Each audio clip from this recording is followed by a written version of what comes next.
Hello, I'm Pauline from Pauline's Quilters World, and I want to present to you our Christmas collection because we know that Christmas comes around very, very fast for those that celebrate it. But I just want to show you some of the things that we've been doing here. But we're going to show you how we've made the gorgeous Christmas stocking.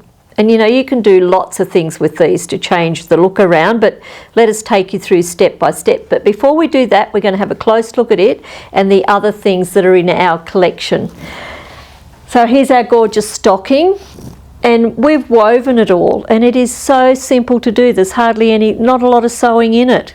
It's very simple to do, and you can just pull fabrics out of the cupboard to do this, and you can make it up any colour for any of those special people in your family. You know, you could even put their name across the top. You could hang decorations off here. There's so much you could do. You could put their name on the little toe. If you've got a new member of the family, there's nothing better than introducing them to a beautiful stocking in their first year of Christmas. But over here we've got our gorgeous Santa. So we do have a pattern for this. We do have a video on how to construct this guy. He's a happy, jolly guy. He's all woven with batting in between the weaving. We've got ruching on his hat. We've got chenilling for his beard. And we've even given you the gorgeous buckle to put on him so he looks pretty unique. The other thing that we've got in the range is our gorgeous Christmas tree. It's just darling. And we also now do up all the decorations to hang off the tree. You do get 2 decorations with the pattern, but you can buy an additional pack that gives you all the other decorations. So we give you lots of ideas of what you can do to set up this tree in your home, and it's so simple to put this tree up. You just put it on the wall, ready to go. You don't have to fuss about getting it out of the box or chopping a tree down.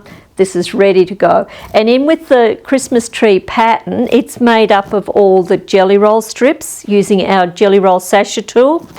You also get the pattern for the other 2 small trees, which we are saying are our table mats, because the table mats have the pattern for the napkin as well. So you can really decorate up your home ready for Christmas. But let's get into showing you how we've made this gorgeous stocking up. We're going to start with a fabric for the backing, and we need a lining for the stocking. We need a fabric that's a bit of a contrast because we're going to weave onto this fabric. So we've used a gorgeous gold fabric. Get your pattern out of here and join it together as we show you in the pattern how to do. Cut out your top fabric that you're going to weave onto. Cut a piece of batting and a lining fabric to start with. And then what we're going to do, because we use the Hobbs fusible batting, we love to use that batting, we just put our 3 layers out on the ironing surface, and with a hot dry iron we iron the layers together. So just follow step by step in the pattern and you'll be able to do all of this. But if you don't have the Hobbs batting and don't want to purchase it, just use any batting that you have. So with this batting, we just slowly press with a hot dry iron over the whole surface. You'll do one side, then you'll flip it over and do the other side. And it's not going to move while you do the weaving. If you use another batting, you're going to have to pin these layers together, and the pins might get in the road of your batting. So we're just going to do this side. Then we're going to make up all the strips for the weaving. So to do our weaving, and you can see how that all adheres together. It's not going to shift anywhere. To do the weaving strips, we're going to use 3 different size sasha tools. We're going to use the 1/4 inch. And for the 1/4 inch tool, we cut our fabric 1/2 inch wide. All can be on the straight grain.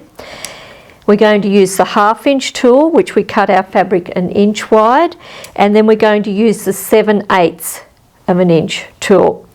So any of the tools that we produce have the measurement on the top. That is your finished folded fabric size. So you'll always cut your fabric double this measurement, and all the measurements are in the pattern. And then we're going to use the 1 1/4 inch tool to do the binding around the edge. So a good collection of tools there. cut your fabric double the measurement of the tool that you're going to be using, lay it onto the ironing surface, fold the ends in and press about the 1st inch. We come up from the bottom and go over that centre bar and back down. So it looks like this. Then we pin into the ironing surface, and we always use the double fork pin. This is a twin pin. This is going to put equal tension on both sides of the fabric. I find if I pin with 2 separate pins, my fabric will stretch because I've pinned the pins in at a different tension. Now all we do is this curve here is designed to fit the side of any iron. I love using the little mini iron, but if you've got a regular iron and that's what you use, you just push the tool with the iron. Just cup up the sides with your fingers just to keep it straight, and you just keep going down till you get the whole strip done. So that's making the 7/8 of an inch. Just run the iron back over it a couple of times just to get plenty of heat into that strip so it stays nice and folded. And just make up all of these strips. Then when we make up the 1/2 inch strips, exactly the same. Fold the ends in till they meet. But I'm just going to show you how to make all the different sizes up, just in case you have trouble and you want to see how they're all done. Go up over that centre bar and back down. Once again, pin. And you can see the double pin does catch either side of that strip nicely. Cup up the side and push with the iron. Just keep your strip nice and straight. And you can see how easy it is to do that strip all the way through. After about every 12 inches of ironing, stop, take the pin out, reposition the pin as to where you're at, and off you go again. So it's very, very simple. You'll never find it easier to do strips of fabric than like this. So you just keep going all the way down, and look at this fun fabric.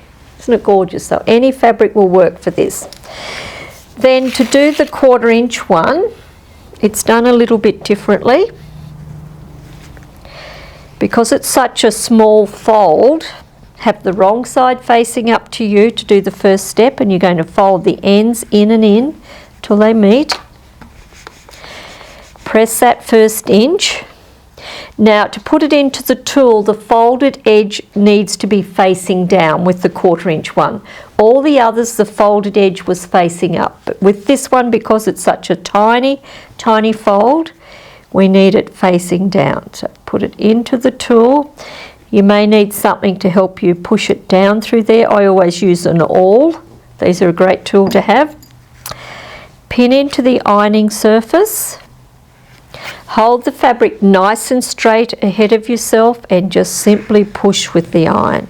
And you can see how that just rolls the fabric over underneath and gives you a perfect fold. It can't be any neater and it can't be any simpler. So that's why we're very, very proud of the tools that we design and manufacture here at Pauline's Quilters World. We try to think of the most appropriate tool and the most appropriate ease of use. So just keep going down till you get that whole strip ironed up.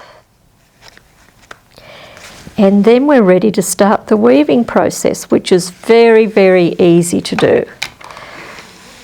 So because you move the sashing tool very fast, sometimes you don't get enough heat into the fabric and it'll pop open. So just run the tool, the iron backwards and forwards over that strip a couple of times to be able to keep that fold in the fabric.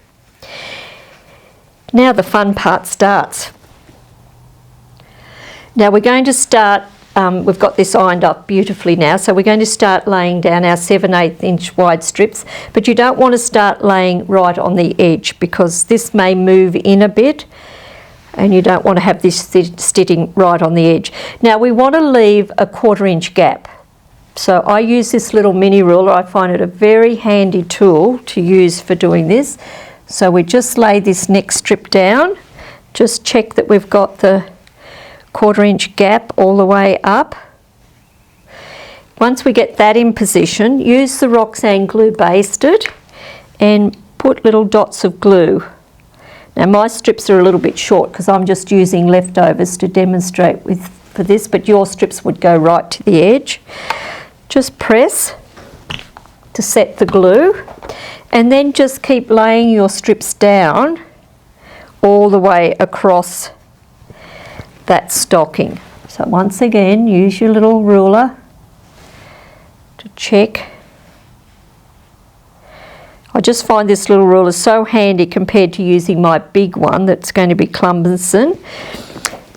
Once again, just keep laying them down. Once you get a few down, check that everything's right. Pop the glue underneath. And then after you get that completely filled up, we're then going to start weaving our strips through. So I'll just put the glue under each one of these and give it a good press to set the glue all the way through. Oops. But just do check that all of those strips are nice and straight and they're laying exactly as you want them. If you don't have a nice contrast fabric to put underneath, you might like to put these strips right up against each other, and that will still give a lovely effect. But I like it having that underneath fabric shining through. So once we've done that, we're then going to start weaving our fabric under and over all of these. So we're going to use two different combinations. And it doesn't matter, in the pattern we talk about making two different units, so it doesn't matter whether you start with the 1/4 inch or the 1/2 inch, but we suggest you use a bodkin, which is a tool that attaches to the end of your strip. It's got a little circle on there that it opens up when you've got claws on this end. Put the claws over the fabric, pull the little ring down to lock that piece in place. Then we're going to weave this through. Oops, my glue hasn't stuck, didn't put enough on it. So let me put a little bit more there. Right. Now we'll just go under and over. Still didn't want to stick. Need to take my time and make it stick. There we go. Under and over. So that's all we do. We go all the way across doing unders and overs. Pull it up nice and tight. So you would be going right across the whole stocking. Then we'll put a 1/2 inch one in. And we'll come back up to the stocking. The camera can come back up so you can have a good look here. So we've got a 1/4 inch right here. Then we've got a 1/2 inch sitting right up against it, and then another 1/4 inch. So that's one unit, a 1/4, a 1/2, a 1/4. Then we leave a 1/2 inch gap, or you can leave a 1/4 inch gap, it's entirely up to you. Or you could have them sitting against each other. The second unit is made up of the 1/2 inch, a 1/4 inch, and a 1/2 inch. So that's all we're going to do. 1/4, 1/2, 1/4, 1/2 inch gap, 1/2 inch, 1/4 inch, 1/2 inch, 1/2 inch gap. But you just make up your mind which way you want to weave this. There's so many different ways you can do your weaving. So with this one now, we're just going to go the opposite to what we did with the first strip. So the first strip we went under and then over with the next strip. So that's our first unit done. So once you get, well, we haven't got it completely done, we've got to do another one.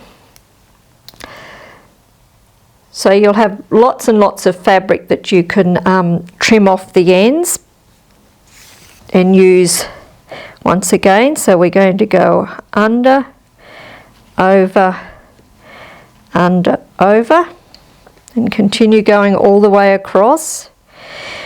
Once you get each unit done, you need to pull the strips nice and tight. I'll just pull them right across here so we know how much we need to complete the whole thing. So you need to pull them nice and tight. Now this is a great little tool. This is a hook and grab tool, so you can drag your pieces in nice and close to each other. Once you get them nice and tight, You would then glue both ends and press it with the hot iron. And I glue because otherwise I'm going to have hundreds of pins all the way through here, and I find that I get no movement out of my strips once they're glued properly. So the next strip, we'll use our bodkin again. We'll lay our little ruler down, and if you're going to leave the 1/2 inch gap, have the 1/2 inch line on that last strip, and now you're going to go under and over with this 1/2 inch strip. So you can leave the ruler there and have that edge of that strip right up against it.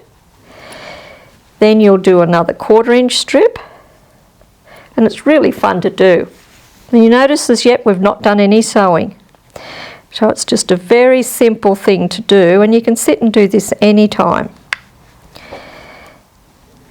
Now we'll need another 1/2 inch strip. So this is making up the second unit. Over, under, all the way across. Get them all in there, nice and tight together with your 1/2 inch gap. Pull them so they're nice and tight, sitting really, really close together.